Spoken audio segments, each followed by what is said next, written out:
We had just arrived in Houston, Texas to visit my mother, and my 7-year-old daughter Samantha was exhausted and a little hungry. The flight had been long, and I really just wanted to get to my mom's house and lay in bed to rest. But first, Samantha asked me to stop and get something to eat. I couldn't refuse her anything after how good she was during the flight, so I decided to stop at a Jack in the Box. It was late at night in Houston, and I didn't know much about the area, but this place was open 24 hours, so it was perfect for a quick stop. Samantha was half asleep in the back, and I wanted to avoid pulling her out of the car as I walked to the restaurant. When I turned to look at her, I was worried about how tired she looked, and I too was feeling heavy with sleep and hunger that was becoming unbearable. I just wanted to order the food, pick it up, and go home. It all sounded simple until I got to the ordering window. "Hello, welcome to Jack in the Box. How can we help you?" said in a tone somewhere between friendly and annoyed the clerk who served me from the drive-through window. I didn't judge her at all. Working in customer service, and even more so in a fast food restaurant, must be really tedious, so I fully understood that she wasn't the most effusive in the world. "Hi, I'd like a large combo of fries and a burger for my daughter, please," I replied. "Perfect, move the car to the next window," she said. The line moved smoothly, and I was reassured to think that I would soon be able to rest at home with Samantha. But when I got to the window, picked up the bag of food and glanced at it, I noticed instantly that they were not the large fries I had ordered, but regular ones. "Excuse me, but I ordered the large fries," I said, noticing that the girl serving me looked younger than I had perceived before and was visibly upset, looking like she had already had a horrible day. "What I gave you were the regular fries. If you wanted the big ones, you should have mentioned that earlier," she replied without even looking at me, speaking to me in a very obnoxious manner. I had also had a hectic day and was quite tired, so I tried to muster all my patience and said, "Excuse me, but I mentioned that I wanted the large ones. Could you change them? Please?" I insisted, trying to remain calm, as I didn't want Samantha to run out of what she had asked for. The girl snorted and rolled her eyes as she opened the window to serve another customer. But before doing so, she mumbled something I didn't understand. However, I was absolutely sure it was an insult towards me, and that attitude made me lose my patience. "Look, I just want you to change the fries for the big ones. It's no big deal," I told her. Suddenly, she stared at me with a deeply angry expression and blurted out, "Well, it is to me. You know what happens when you ask for this? I have to throw these potatoes in the trash because I'm sure you or your daughter already touched them. Respect my job. We don't all have to put up with customers like you," she yelled at me, and I was shocked at the level of aggression with which she did so. His words were so elevated that Samantha started to move in the back seat. At that moment, I felt a knot in my stomach, not from fear, but from the disgust that filled me. "Listen, I don't know what the hell is wrong with you, but you don't have to talk to me like that. All I want is for you to do your job and give me what I asked for." She crossed her arms, as if she really didn't care what I said, and the atmosphere became more tense. I knew this was going very badly, but I couldn't stop it. Before she could continue fighting, another woman appeared from the back of the kitchen. It was the manager, and she looked like she was about to shoot fire out of her eyes. "What's going on here?" she asked. "I'm just asking for a change of fries," but it looked like I was asking them to change the wing of an airplane in the air, I replied, already collapsed by the bad attitude of both women. The manager looked at me, as if I had just offended her mother. Then she leaned toward me, approaching the car window, and I felt her bad mood like she was punching me in the face. "Get the hell out of here or I'll smash you and your brat's face in," the very bold one said, and I could barely react. My blood boiled the moment she mentioned my daughter, and I said, "Hey, you can't talk to me like that. I'm a customer, and this is completely disrespectful. You know what, I'm going to report you to your boss." "Oh, so you're one of those customers, huh? Leave now before I call the police," she blurted out, at which point I lost control. Without thinking, I grabbed the fries I had been given and threw them back at the window. "Go to hell!" I yelled at her. The manager looked at me with a murderous rage as I felt caught up in total madness. Before I could do or say anything else, she disappeared from the counter as I continued to argue with the girl in the office, but I knew things were getting out of hand, so the best thing to do was to leave. But Sammy, who had been silent the whole time, suddenly called out to me from behind nervously. At that moment, the manager returned, but this time she didn't bring words, but a gun, black and shiny, and pointed it straight at my head from the window. At that instant, time stopped. I didn't know how to react or what to do. I just looked at Samantha, who was looking at me terrified and with eyes full of despair, when suddenly, the dry sound of the trigger being pulled resounded in my ears. Once, twice, 3 times. The air froze inside my lungs and all I could hear were the screams of Samantha in the back seat, completely terrified. The woman pulled the trigger several times right in my face, but the gun jammed. It all happened in a split second, but I remember every detail as if it had been hours. Suddenly I came out of shock and realized what was happening, and that we were trapped between the line of cars. So I opened the door in a tris, and while yelling at Samantha to do the same, I got out of the car without thinking about anything, with my heart beating 1,000 per hour, and the only thing I remember to be screaming like crazy. "Run, daughter, run!" While I pulled her by the hand, and we ran towards the sidewalk, away from the restaurant. The furious manager kept pulling the trigger repeatedly, but the gun still didn't work. The missed shots and the screams of the employee behind me created a surreal atmosphere, as if everything was in slow motion and all I could think about was getting Sammy to safety. Finally, after several attempts, she fired, but instead of hitting me, the bullet shattered the glass of the drive-thru, scattering shards of glass everywhere. I heard the roar of the shot, the shattering glass, and the screams of the other customers in the drive-thru, but all I could think about was protecting my daughter. I didn't even dare to look back. I just ran with her, almost dragging her by my hand, while my mind tried to process what had just happened. We reached the corner before my legs gave out, and I called the police as soon as I deemed we were far enough away from that mad woman.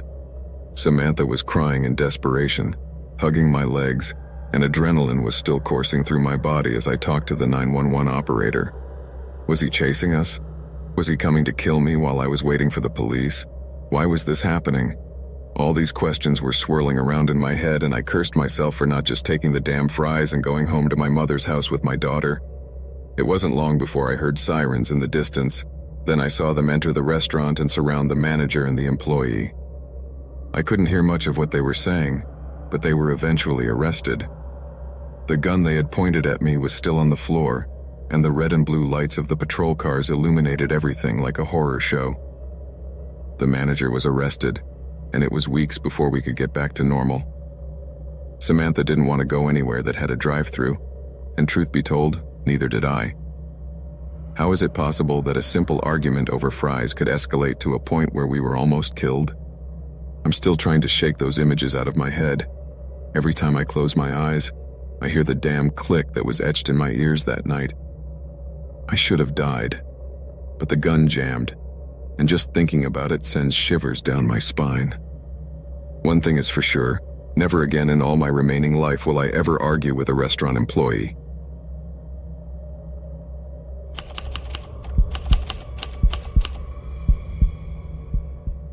Working the night shift at KFC has always been a little uncomfortable for me. I don't know, there's something about that loneliness of the empty parking lot and those flickering lights on the ceiling that makes me feel small and isolated, even though there are other people in the restaurant, or I don't know if it's just because I've always been a little afraid of the dark. The truth is that usually I used to scare away the heavy thoughts telling myself that it was all in my head, but that night was different. That time my deepest fears fell short in front of the nightmare I had to live. I only had a couple of hours left before the end of my shift, and I hoped that night wouldn't drag on too long. I decided to take a breather and go outside for a cigarette, near the back door where we employees go when we need a break between orders. The night was quite cold, much colder than usual, and I suddenly realized that winter was coming. Bad news for me because I hate winter, especially at work. I lit my cigarette and looked down at the ground thinking nonsense, as tiredness began to build up in my body. But at least it was Tuesday, which I was glad about, since I didn't work Wednesdays or Thursdays. As I inhaled the air after taking the last puff on my cigarette, something in my peripheral vision made me pause. At first I thought it was my imagination, but I saw that there was something or someone there.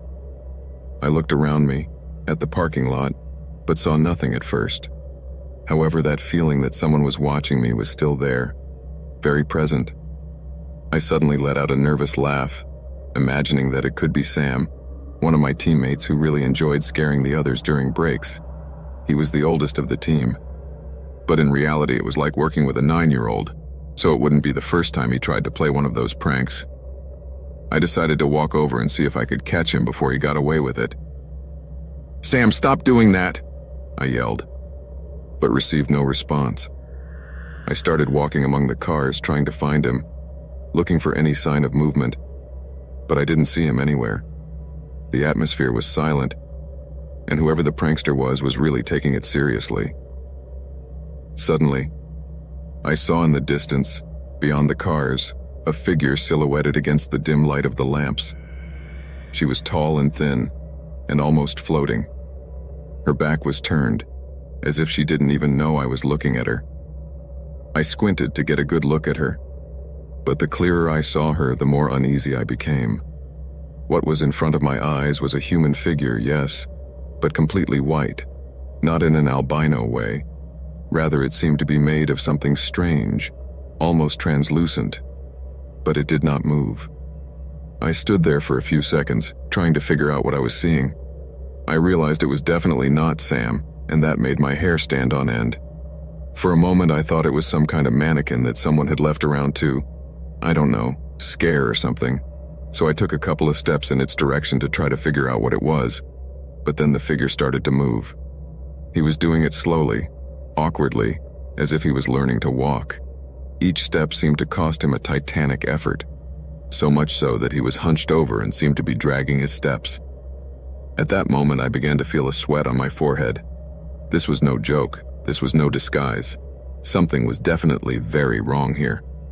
I took a step back, without taking my eyes off the figure, who was now approaching faster, as if his erratic gait was now directed towards me. That made panic overwhelm me all at once, and before I could react, I was already running towards the back door of the restaurant. I entered the establishment like a whirlwind, and the door almost came apart when I pushed it. The metallic sound echoed in my ears. I regretted it. This was not the time to be subtle, not with my heart about to burst out of my chest. My breaths were so fast and choppy that I felt like I was running out of air, so I leaned back against the wall, trying to calm myself, because I swear I was on the verge of a heart attack, and for an instant I thought I was going to pass out. As I struggled to stand in my panic, I looked around and realized that no one had noticed my condition. Everyone was still in their own world, preparing orders and clearing tables as if nothing had happened. I looked around for Sam, but he was nowhere to be seen. Maybe he had decided to hide inside and I was making a drama out of nothing.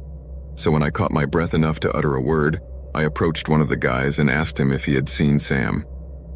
He gave me a confused look and said he hadn't seen him in a while, and that only worried me more. This fellow looked me up and down and said I looked terrible. He asked me what was wrong and why I looked so pale. In one breath, I told him what I had seen in the parking lot, trying to sound as rational as possible, although I knew my tone was far from calm. At first, he thought I was joking, but when he saw my face, he realized I was serious. So he called the others, and when he told them about the creature he had seen, they called the police. But when they arrived, they found nothing. They started searching the entire parking lot with flashlights, but no sign of the ghostly creature or Sam. The worst was when they tried to check the security cameras. Our boss was gone, and only a few of us had access to the footage, leaving us with more questions than answers that night. I returned to my workstation, but it was impossible to concentrate. The clock was ticking like a turtle, and every second felt infinite, while my mind couldn't stop thinking about that strange figure, its shape, and how it moved. Also, Sam's absence made me too uneasy. Something inside me said the two things were connected, but I didn't want to dwell on it. Sometimes we all looked to see if Sam would show up, but nothing. It was too early to call his family or make a fuss in front of the others. After all, he had simply left his shift, nothing unusual at the core, but that uncomfortable feeling was leaving me feeling dizzy. and the image of the white figure wouldn't leave my head. When it was finally time to leave, Finn offered to drive me home, but I didn't want to be a bother, so I turned him down. I just wanted to get to my car as quickly as possible and get out of that nightmarish place, so I just grabbed my stuff right away and hurried out to the parking lot, trying to ignore the shadows in the dark corners. When I finally reached my car, I yanked open the door, making sure everything was in order. I locked the doors as soon as I sat down and let out a sigh of relief. At least inside the car I felt halfway safe, so I started up and prepared to leave, feeling a little calmer, almost relieved to finally get the hell home. However, as I was driving, I heard a noise. It was soft, almost a whisper, but enough to make me turn my head. Then I looked in the rearview mirror and almost had a heart attack. There it was, the same white figure, now sitting in the back seat, staring back at me. Fear froze me solid, and my hands trembled on the steering wheel as I tried to comprehend how I had gotten there. The car door was locked. There was no way anyone had gotten in. What the hell was going on? The figure leaned forward, reaching out his hands toward me and nearly crashed the car. I tried to turn my head to get a better look at it, but before I could react, its hands tightened around my face. At that moment I realized that, although its appearance was fragile, it had enormous strength. This thing pushed me against the seat, and I felt as if my head was going to explode. I started screaming at the top of my lungs and flailing, but I couldn't get it to let go. That being had such a strong grip that it felt like he could crush me. I completely lost control of the car because I couldn't see anything, but I heard the roar of other vehicles crashing, so I knew I was in trouble. But I didn't care. All I wanted was to get away from that thing. My state of desperation was such that instead of slowing down the car, I accelerated even more, as if that could stop that evil being. But it wasn't long before I felt the crash. The last thing I remember is that I violently crashed into something, and the world went black. When I opened my eyes, I was in an ambulance. The white light from the ceiling dazzled me, and for an instant I was startled, thinking it was that creature from hell. But I soon came to my senses and realized where I was. The sounds of sirens were blaring, and two paramedics were standing next to me, one of them throwing questions at me that I barely understood. My head was pounding like a drum, but I was alive. I asked about the figure who had been in the car, but the paramedics looked at me in confusion. They said they hadn't found anyone else, that I was alone when they rescued me. But that didn't make sense. I had seen it. I had felt it. I was sure it wasn't a hallucination. When the police arrived at the hospital, I told them what had happened, even though I knew I sounded crazy and had no way of proving what I had seen. They tried to calm me down, saying that the blow might have caused me to have delusions, but they did not experience what I did. However, I tried to calm down and didn't say much more. I didn't want them to send me to a mental hospital or something, thinking I was out of my mind. The next day I was feeling a little better, so instead of going home, I decided to go to KFC in the morning. I talked to my boss, and he told me that there was no word from Sam, so I asked him to check the cameras, and luckily he agreed. And what they found when they reviewed the recordings from that night completely froze them. In the recordings, you could clearly see the white figure that I described to them. This one appeared walking slowly through the parking lot the night Sam disappeared. No one knew who or what it was, but at that moment everyone understood that Sam was not coming back.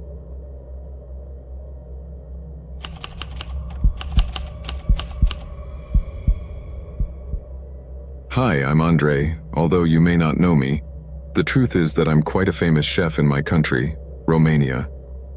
I don't want to brag, but I am quite talented. I've been a judge in several cooking shows, and people usually know me more by my artistic nickname than by my name. But that's a secret I won't share with you, because today I've come to share a part of my story that I hope will help you not to make the same mistakes I did. When I was a teenager, I didn't even like to cook. I preferred others to do it for me, because I didn't know anything about cooking until one magical night, everything changed. A Tuesday that I will never forget. That day started in an unexpected way. I was in a hurry to meet my then-girlfriend for lunch, but a car ran a red light and almost ran me over. Fortunately, I came out of the incident unscathed, although I fell off my bike and scraped myself a bit. To tell the truth, it's a miracle I didn't get hit hard. The driver of the car got out and approached me to see how I was doing. He was a nice-looking guy, a bit older. I could tell he was polite and seemed concerned about my condition. He came towards me with a distressed look on his face, looked at me and asked me if I was okay, telling me he could take me to the hospital. I laughed and replied that it wasn't necessary, that it was just a scratch and that I was fine. He smiled too, but insisted on taking me to the doctor to make sure that everything really was in order, assuring me that he would take care of the expenses. But I insisted that no, everything was fine and I wasn't even in any pain. That said, he nodded and said goodbye, saying he was late for work and that he owed me one for being so understanding. After that, I met up with my girlfriend and we started looking for a place to eat, but there was nothing interesting anywhere. They only offered hamburgers, pizzas, and traditional food from my country that we had already tried a million times. But that day was special. We were celebrating 5 months of relationship and we wanted something different. But just when we were about to give up and go back to our usual restaurant, a man approached us and invited us to a new place, a fancy restaurant called Casa Regalo, like Casa Real in Spanish, a place that supposedly promised the best culinary experience in town. My girlfriend and I were immediately struck by it, so we decided to go. Upon arriving at the place, we realized that it was nothing like we imagined. This was a hidden and exclusive place that lived up to its name in terms of elegance and luxury, so we figured it must be very expensive. So after some thought, we finally decided to enter through that black door that the stranger pointed out to us, to see how it was. As we walked through, the atmosphere was quite peculiar, to say the least. The lights were very low, and soft music was playing, which, while it created a soothing atmosphere, I don't know why, but it gave a slightly spooky air. It sounded a bit like that gloomy soundtrack they put on in horror movies when things were about to get spooky. I couldn't say exactly what it was that bothered me, but there was definitely something that didn't add up, or it was my intuition giving me warning signs. I don't know. But there was something that didn't add up in that place. My girlfriend, on the other hand, was calm and fascinated with the beauty of the place, saying that she loved the place. That helped me calm down a bit, and a waiter escorted them to a table. We sat near the window, and another super nice waiter brought us the menu. There were a lot of exquisite dishes, and I opted for a dish that had a rather strange name, but it was a steak cooked with fine herbs, and the truth is that it looked delicious, and a good piece of meat is always a safe choice. As I waited for my food, I looked around. The place was full, but everyone seemed lost in their own world. There was no laughter or lively conversation, just muffled murmurs. It struck me as odd that everyone looked like people in their 50s and 60s, quite a bit older than us. But I decided to move past that and started eating. The first bite of my steak was spectacular. God, what a taste, I said inside me. But as I continued to eat, something began to alter the whole thing. The flavor intensified in an almost overwhelming way. I tried to remember the last time I enjoyed a meal this much, but I couldn't. Suddenly I began to notice that the people around me were looking at me in a somewhat odd way. Their gazes were filled with a strange air, as if they knew something I didn't. That awkwardness made me feel almost dirty, but I chose to ignore the stares and continue with my dinner. However, as I ate, I found it harder to swallow each bite. The taste was so intense, carnal, that I began to sweat. The meat was melting in my mouth, and although it promised to be the best dining experience in the world, there was something unsettling about the texture, a metallic aftertaste that I couldn't ignore, as well as the fact that the small layer of fat that coated it had a slightly more yellowish hue than I expected. Meanwhile, my girlfriend continued to enjoy her dish, seemingly oblivious to my growing discomfort. As I continued tasting my dish, the music changed again from soft to an almost haunting melody, as if the place was trying to communicate something through the music, something I didn't understand, but that's how I perceived it. But suddenly a thunderous scream echoed in my mind, as if someone was yelling at me to get up and get out of there. but I looked around and everything was quiet, so I didn't quite understand what was happening to me. "Do you like it?" my girlfriend asked, smiling and pulling me out of my thoughts a bit as she poured herself more wine. Her lit-up face immediately faded when I didn't respond, and I just stared at the table. Just then, the waiter approached again. Now he had an intense look on his face that made me uncomfortable. I dared to ask him where the meat came from. "It's a closely guarded secret," he replied with a strange smile. "A specialty of the house. There are people who come from far away, just to taste it." At that moment, I almost gagged. Something in his tone didn't please me at all, and suddenly the atmosphere became heavier. I didn't understand what, but there was definitely something wrong here.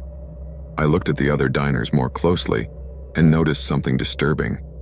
There was an almost predatory glow about them, something that made me feel as if they all knew something we didn't. "I think we should go," I said to my girlfriend, trying to sound casual, but the urgency in my voice was evident. She gave me a confused look, but just before she asked me anything, the chef appeared at our table. It was the same man who had almost run me over earlier. He had a big smile, and my skin instantly bristled. "The couple who are lucky enough to try our signature dish," he said, gesturing towards my steak. "Nice to see you again, boy, and again. Sorry about this morning." "It's okay," I said, feeling a little surprised to see him. "I hope it's to your liking. The meat is unique." The word unique echoed in my head, and I imagined that this meat came from an unknown animal. It made me think that maybe we were ingesting meat from a protected animal, one of those that are in danger of extinction. There are many illegal places that are dedicated to commercialize the meat of animals that are protected by law, and judging by how strange the taste of this steak was, and how expensive the dishes were, I assumed that this was the case, and maybe that was the reason why everyone was looking at us. Surely they were frequent diners and knew that we were new to the place. By this time I was gnawing with curiosity, as well as restlessness, so unable to contain myself any longer. I asked him about the origin of the dish. "What we serve here is a gift of nature, young man," he said, squinting ominously. "We make sure every bite is full of life and stories." "Of stories?" My girlfriend's voice trembled. The chef smiled, but his eyes hardened, and the music stopped. Then a stony silence filled the restaurant, and the other diners turned to us. "Yes, stories. You know, every piece of meat has its own tale to tell," the chef mused, as a deep, almost demonic laugh escaped his lips. "What if I told you that what you eat is more than just meat?" Suddenly it all made sense. The looks, the murmurs, the taste. "It's human flesh!" I shouted, jumping to my feet, but it was too late.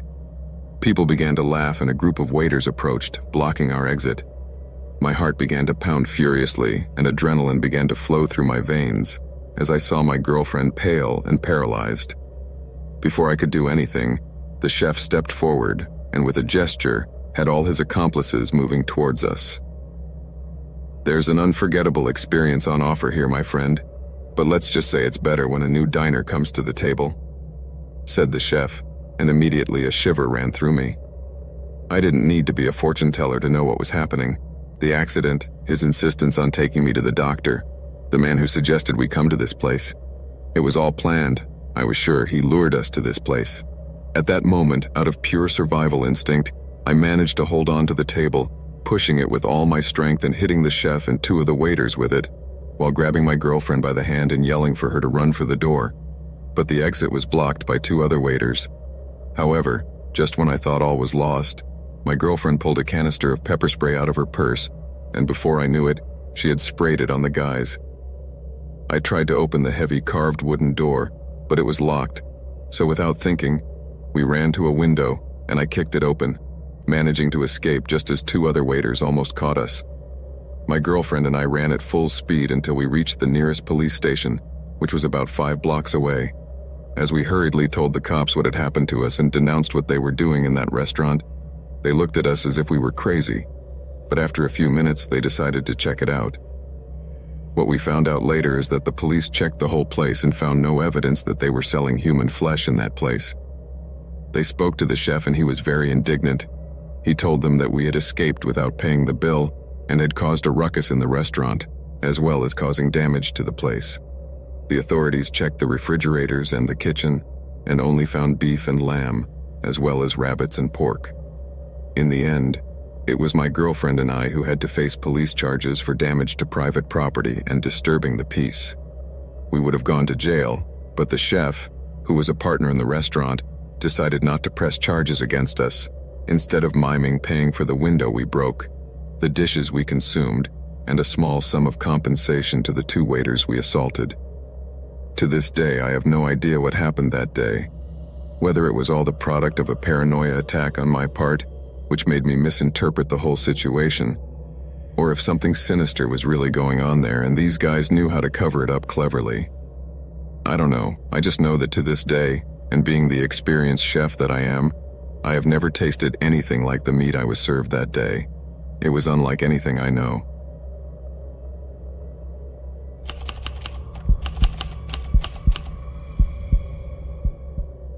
I hated working on Thursdays, but not because it was the preamble to the weekend, but because of this strange and obnoxious customer named Brad.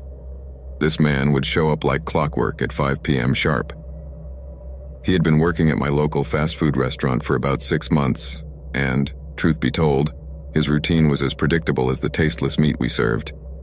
He always ordered the same thing: a double cheeseburger, a medium ranchero fries, and a jumbo Coke. All of this I would recite right as I walked in, and every time I walked through the door, my stomach would flip. I didn't know why, but there was something unsettling about him that I really disliked. The man always wore a worn cap that covered his forehead, and his eyes seemed to follow me everywhere. He made me feel very uncomfortable, and when he placed his order, there was something about his smile that seemed very disturbing. "Hello, pretty girl. I keep wondering what a girl like you is doing in a place like this." Here she was coming again. He would always come out with something like that, and it was very irritating. I would try not to get defensive, just reply, "Just serving burgers as usual," but with a tight smile, more forced than my desire to go to work every day. On one occasion, when Andrew, one of my coworkers, interrupted me, my other coworkers, Emma and Steven, were behind me trying to hold back laughter. "Maybe he spends the day in the bathroom," Emma joked, nudging Steven, and they both let out chuckles. I could only offer an even more strained smile. "Maybe you should ask her how her stomach is," Steven muttered, playing along with Emma. I gave them a disdainful look and waved a "don't mind them" at the customer. But as uncomfortable as those moments were, having my friends around gave me some comfort. However, these kinds of comments were not casual. The reason they joked about it was because we began to notice a strange pattern in their visits. Every Thursday at the same time, he would place the same takeout order while watching me, and then slink off to the bathroom for a while before leaving.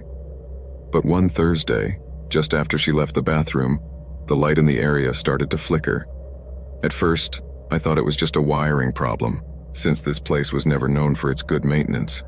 But as the flickering became more frequent, this began to make me curious.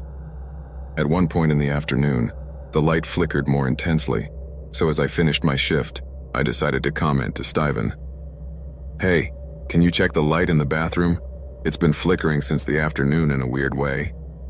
I told him as I closed the box, but he just dismissed it by saying that we were about to leave and he didn't want to burden another labor. "It's just a loose bulb. I'll look at it later." I decided to leave it at that night, but that flicker still made me uncomfortable. So the next day, I asked our maintenance man to take a look at it. Although he grumbled, he reluctantly agreed. "Surely it's some nonsense," he said as he touched the lamp. But after a while, he commented, "You're right, this place has some strange details," and pointed to a vent in the bathroom ceiling that was barely visible. "That's unusual here," he told me. "Is it broken?" I asked, squinting. "It's not that it's broken, it's just weird. I don't know that was supposed to be there. Who knows? It could be a remnant of the old nursery that used to be there."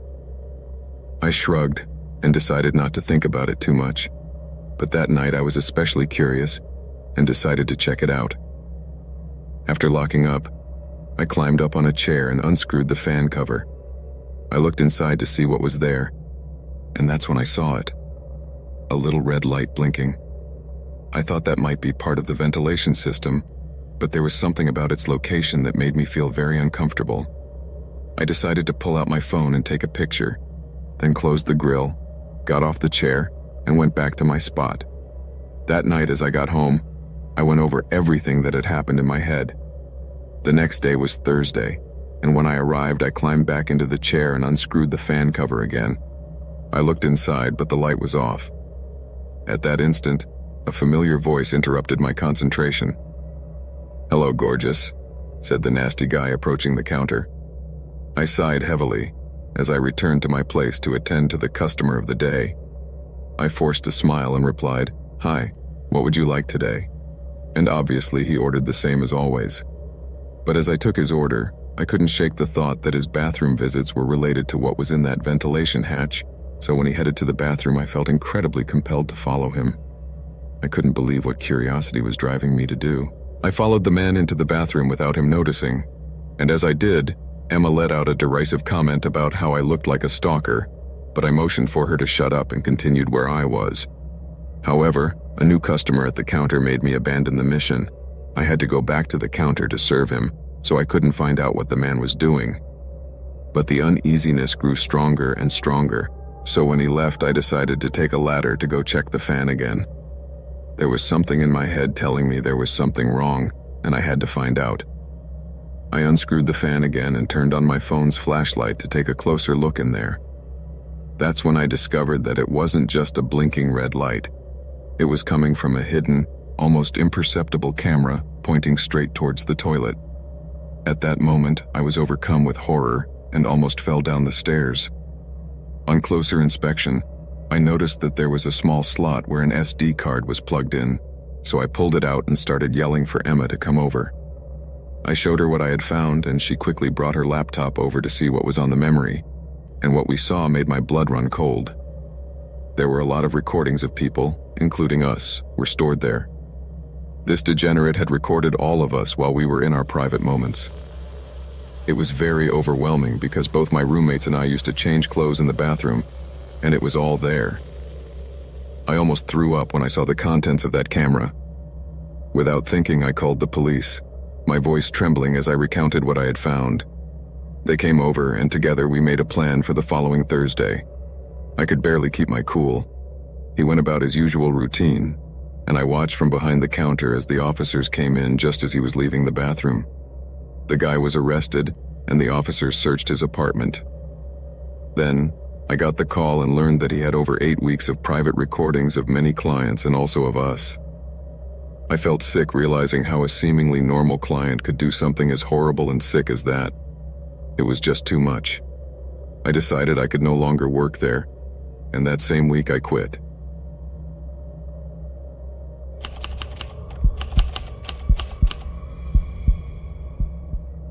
I wouldn't say it was the worst place on the planet to work, but there were days when I was shocked to think about how I ended up there.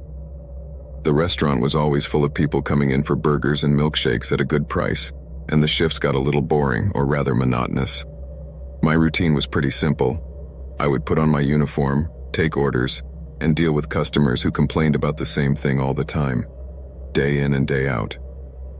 I have never been a person who likes to confront.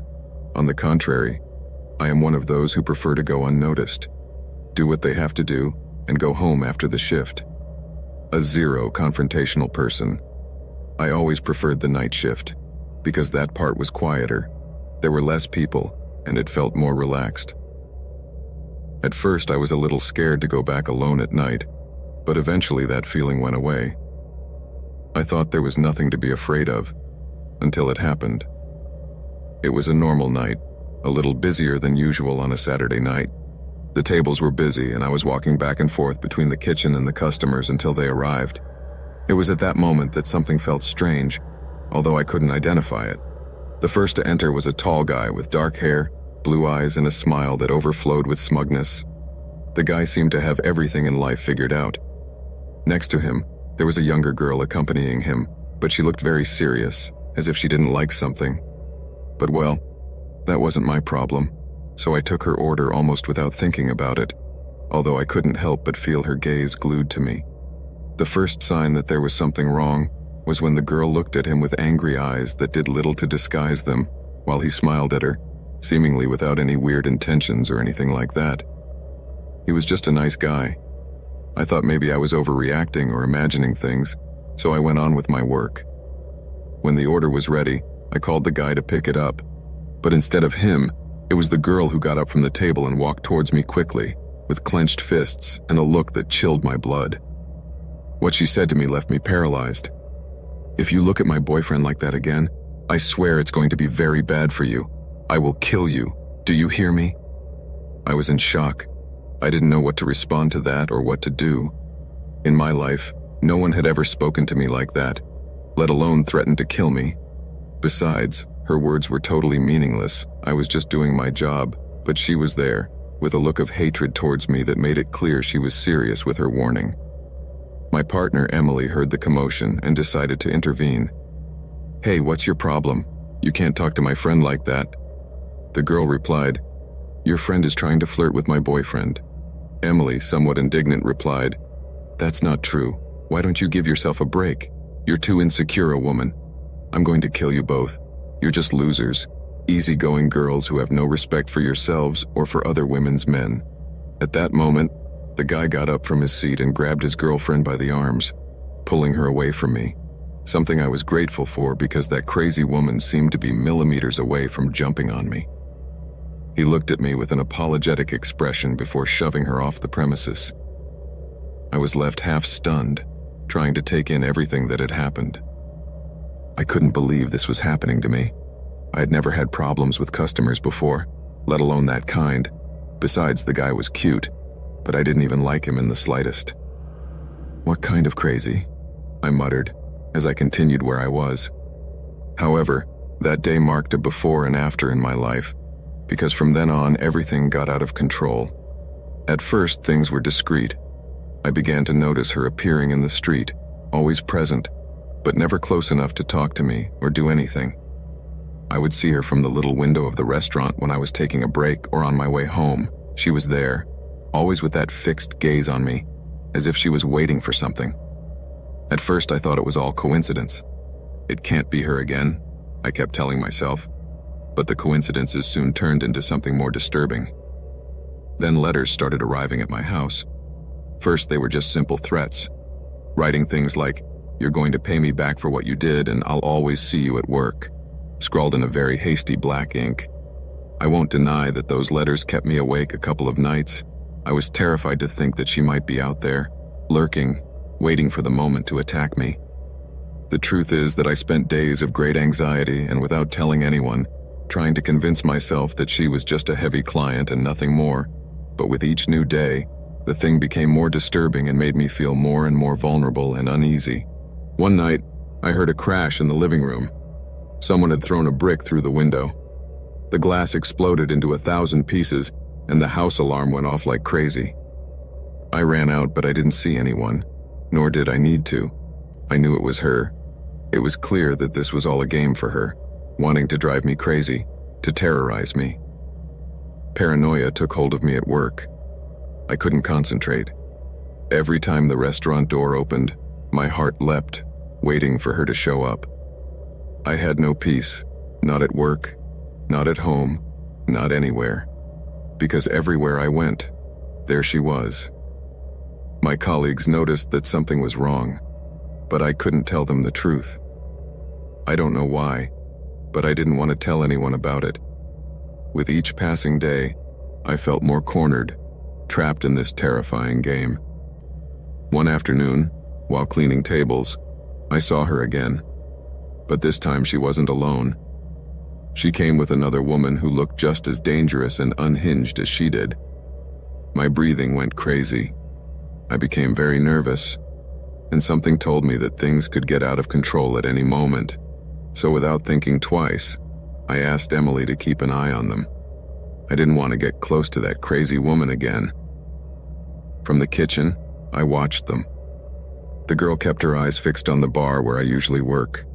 Emily recognized her instantly and told her to get out or she would call the police, but the other one just ignored her and kept looking around the place. When she finally realized he was gone, she abruptly got up from her seat and headed for the employee area. The kitchen door slammed against the wall, and there she was, furious, her face red and her eyes blazing with fury. I didn't have a second to react before her first blow hit me in the face. The blow was so forceful that it staggered me. I don't think I had ever felt so much pain in my life.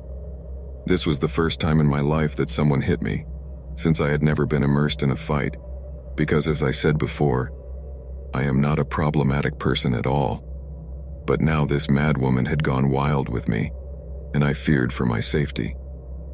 This mad woman was trying to grab me by the hair while she was throwing punches at me non-stop. The screams of my co-workers and customers filled the air and mingled with my own, but no one seemed to be able to intervene. Everything happened so fast that I didn't even know what to do. My head crashed to the ground while she kept throwing punches left and right. I felt blood gushing from my nose and mouth, but I couldn't do anything to stop her. That woman was like a wild beast and I could barely defend myself. At one point I thought I was going to faint, and the pain of her blows was so intense, I really wished I was. I had never seen anyone act so brutally. Finally, Emily and another companion managed to separate her from me, but the rage in her eyes remained alive, burning with a thirst for revenge that made it clear to me that she really wanted to kill me. But then something happened that I didn't see coming. The other woman, the one who had come in with her, made an unexpected move. I watched in horror as she pulled something out of her purse. It was a gun. My mind could barely process what was happening. Panic took hold of me, and I stood completely still, watching everything as if in slow motion. The other woman was nervously pointing the gun, her hands were shaking, and I could tell she didn't know what to do. Then I looked her in the eyes, and I knew that she didn't really want to pull the trigger, that there was something inside her that made her hesitate. At that moment, we made eye contact, and with an almost pleading expression, I shook my head from side to side, trying to tell her not to do it. Suddenly, and luckily for all of us, the woman dropped the gun with a thud as it hit the ground. She could barely breathe and her eyes were filled with tears. At that instant, she took a step back and muttered something I didn't understand, before running off without looking back, arrowing through the door. But the chaos didn't stop there. Just when I thought the danger had passed, the mad woman tried to throw herself at me again, screaming as if possessed by 3,000 demons. At that instant, some employees and a couple of customers rushed at her, stopping her before she could get to me. The woman struggled, trying to free herself and retrieve the gun lying on the floor. She reached out trying to grab it, but was caught just as she managed to get her hand on it. In the midst of the struggle, the gun went off, but fortunately it didn't hit anyone. That was a true miracle. She was completely beside herself, screaming my name and claiming that I had ruined everything, that it was my fault she had been dumped, and that her ex-boyfriend was probably with me. After all this craziness, I decided to quit my job at the restaurant. Emily didn't want to quit, and I was grateful that security had protected us, but I knew I couldn't stay there. If it wasn't that woman, maybe it was her friend or a family member, or who knows. I was terrified and felt that sooner or later, someone would come looking for me. The girl who attacked me was arrested and charged with aggravated assault, but the one who pulled the gun vanished. They never managed to hunt her down, and to be honest, they didn't seem very interested in doing so either. The idea that one of them was still on the loose made my hair stand on end. But I knew I had to do something to protect myself, so I bought pepper spray, and I don't go anywhere without it. The beating that crazy woman gave me was so brutal that it took me weeks to recover, and I was lucky not to be left with important scars or permanent sequels.